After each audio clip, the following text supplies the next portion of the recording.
This now with Ciaran Browne. He's an assistant professor of conflict resolution and reconciliation at Trinity College, Dublin. Brendan, always good to speak to you on the News Hour. Israel has been making these accusations of Hamas having tunnels underneath hospitals, their use of human shields. We're not hearing it for the first time during this conflict. They've used it a lot in the past.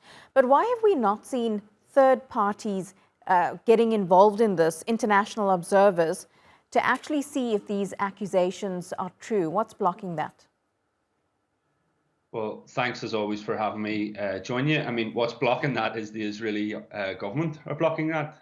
They don't want people to be on the ground to verify things. And I think we need to be careful here as well. When you're saying we haven't seen third-party involvement, we absolutely have. I mean, the Americans have been a very key actor in everything that's been happening on the ground since the 7th of October. We've also seen the European Union be key actors. We've seen the British government play a key role as well. So we shouldn't absolve them of their responsibilities up until this point.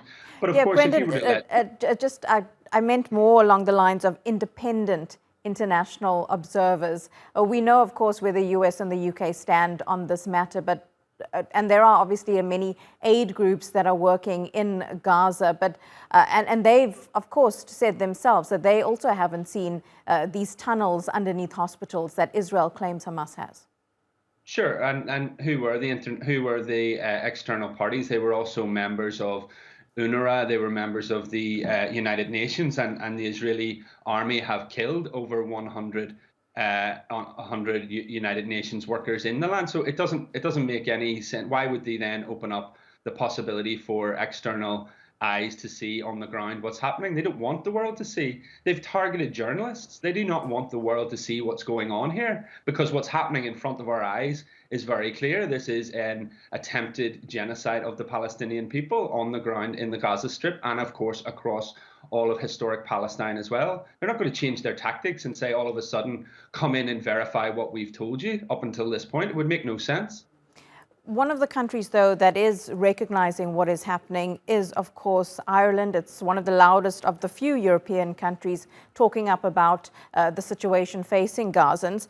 Today, I understand there's a vote on whether or not to expel Israel's ambassador to Ireland. How do you think that vote is likely to go? What effect would it have? And how does this and other diplomatic steps taken by various countries around the world, how does it affect Israel? Sure, and Ireland has a long history of standing alongside the Palestinian people. And when I say Ireland, I mean the Irish people. I don't always mean the Irish government here.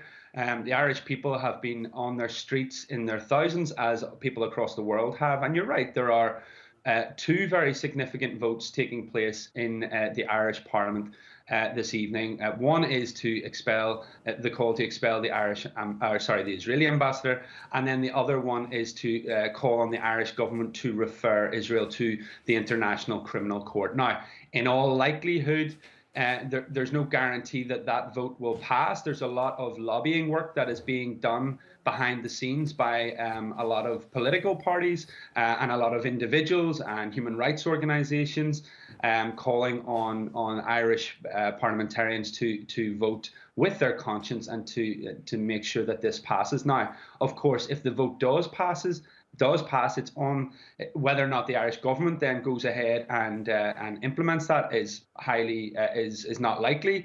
So we have to be careful with our expectations here. Now, of course, the other countries around the world have begun to sever their ties with the Israeli government by sending ambassadors home or cutting those diplomatic ties. So if Ireland was to do this, to be the first country in Europe to do this, it could have a very significant effect, a very significant ripple effect across the continent. It will certainly be interesting to see what happens following that vote. Ciaran Browne, good to get your analysis. Thank you so much. You're welcome.